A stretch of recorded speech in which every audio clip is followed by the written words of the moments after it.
We live in a society giving us the right to vote, access to social and medical assurances, and the opportunity to acquire an education. Every day, we normally take a 30 minutes long shower, throw the rest of our lunch in the garbage, and when a waste accidentally falls from our pocket, we never have enough time to pick it up. If you take time to think about it, we are lucky to live in this kind of world. But is it really true for everyone? We not see around us that a large majority of this world's population go through governmental injustice, do not have access to basic medical services, suffers from poverty and starvation, endure discrimination caused by their skin color, and do not have the right to equality, especially between both men and women. Therefore, these realities are only a few among many others. Planetary, nearly 3 billion women and men, about half the planetary population, live with less than $2 per day. Approximately 8 million children die each year because of poverty, while 150 million under the age of 5 suffer the ill effects of malnutrition. One kid dies every 3 seconds because of extreme deprivation conditions. Also, almost 880 million persons do not have access to elementary health care. While the right to vote is widely recognized as a universal right, millions of people around the world are underprivileged.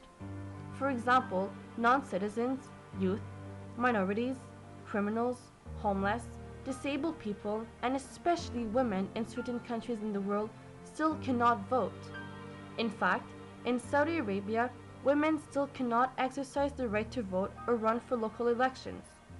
In over 60 countries, women earn 50% less than men and represent only 39% of paid employees, without forgetting that they are largely underrepresented in many sectors of the market work.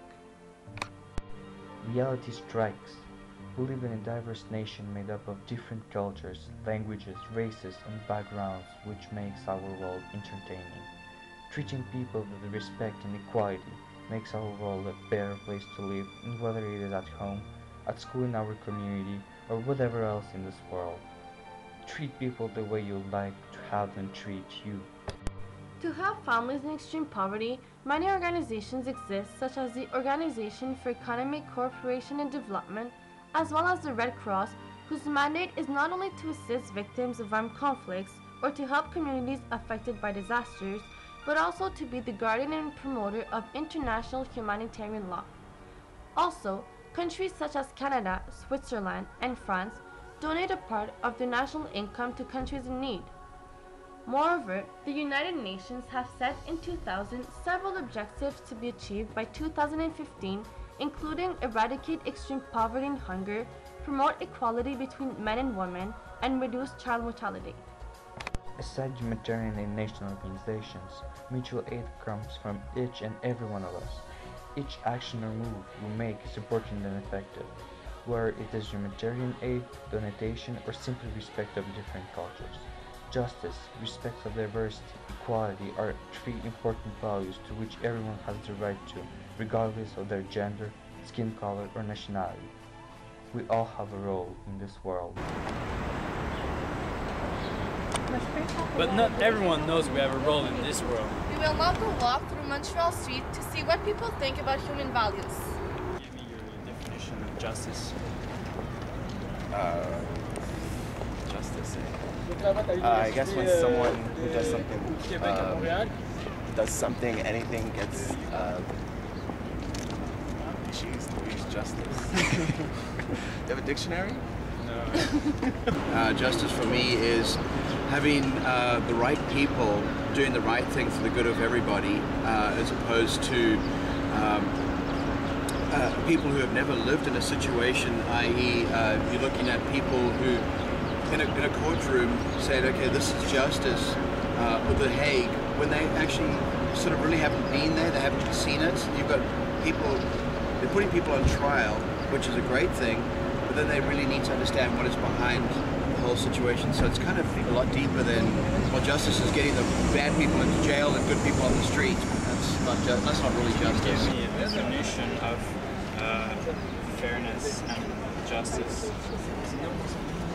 Fairness and justice. Basically, everyone do their own thing.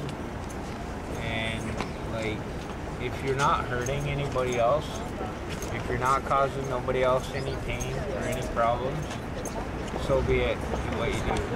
Me, I drink beer. I sit here, I make a few dollars, I go get a beer, I sit by myself, I drink it, and I sit back and think. And just like days off, you know, like, and I take care of myself, I eat too, like I've been on the road for years. Give us your definition of justice. Oh God, I couldn't give it to you again. Justice, let's see. Justice is a concept created to give people a conception of order and fairness in the world. It's not something that really occurs naturally, it's a distinctly human thing. And that's why we have justice and injustice, because, well, there are limits to human influence on the What's the world. definition of respect? That's a good question. Treating people how you would expect to be treated yourself. Your definition of respect. Okay, it's easy. Respect is how you want other people to treat you as well as you treat other people. It's a simple definition of respect.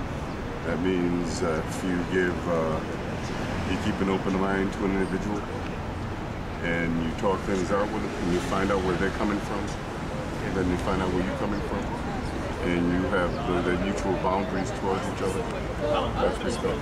I don't think sound racist, but do you think that your skin color might change something? Oh, yeah, you can feel this. I don't think it's a skin thing when you ask me this. Yes, I do. I think skin color is a large influence on how people perceive you. You know, especially being a man of color growing up through the years. Like coming to a foreign country and people look at you, and through the color of your skin, they assume that you may not be Americans, but you may be Haitian or some other culture, you know? Just like me. When's the last time you did something to help people in the world? Every day. Every day? I hope so. I don't know, I hope so, yeah. Okay, what are you doing? What do I do? Geez, you know, you go and you help your friends, you do what you can. It's not, you do little things, you know, it's not just about going out and giving money all the time or giving your time 5 hours in a day. It's not just about that, it's about, you know, being nice to people. It's about giving them the respect that you said. And That's good. you know, that's just it. I just wanted to let you know that I read last night a little article of a family who began a fund. Oh my God, I wish I can remember right now. And it's called The Other Half. I think something like this, The Other Half. And what it is, they even sold their house. This is true. They sold their house to reduce the cost of their life. They reduced the car. They had like 2, 3, 4, I don't know how many. They reduced by 2. And now they open a fund and they are giving that money to a place in Africa, in Ghana, to help a village. That's cool. From their own resources. Question? Sure.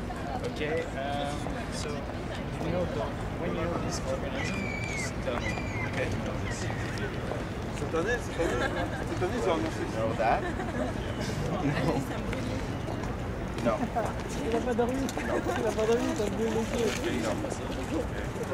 I think so. Yeah. I hope so.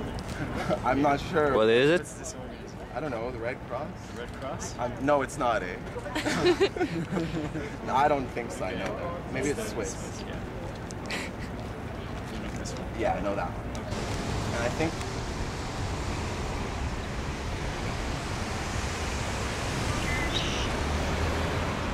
Today, after running in the streets of Montreal, we saw that many people are conscious of the problems that are existing in our world. But not many know that there are many organisms that can help us to improve the world. So today, we'll present you some so we can improve your knowledge. The first organization we will talk about is Caritas Internationals. This organization is made of about 165 members. Their goal is to reduce poverty and promote social justice without forgetting that they provide about a quarter of HIV care in Africa, which is the world's most hit continent.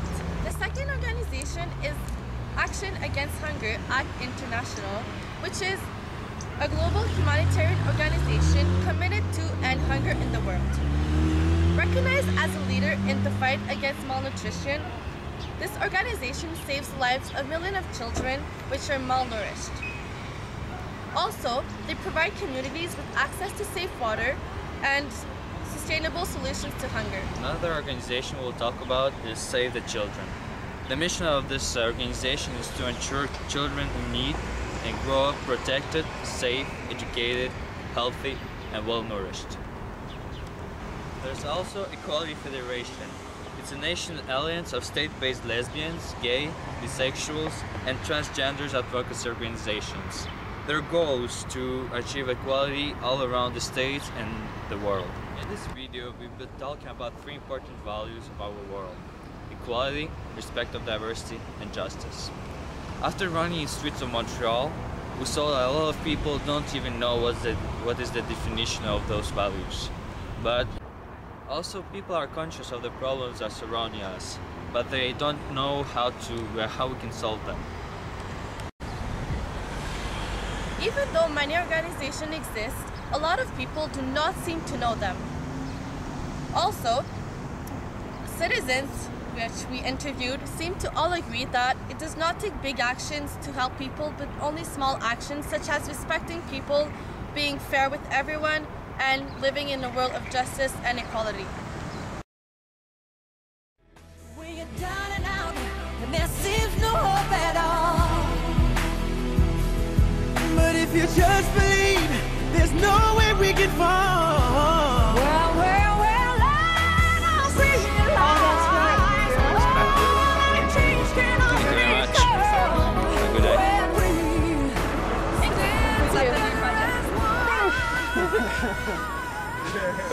I can say that was a Swiss flag, but oops. Thank you. It was a pleasure. Oh, hey, check this out.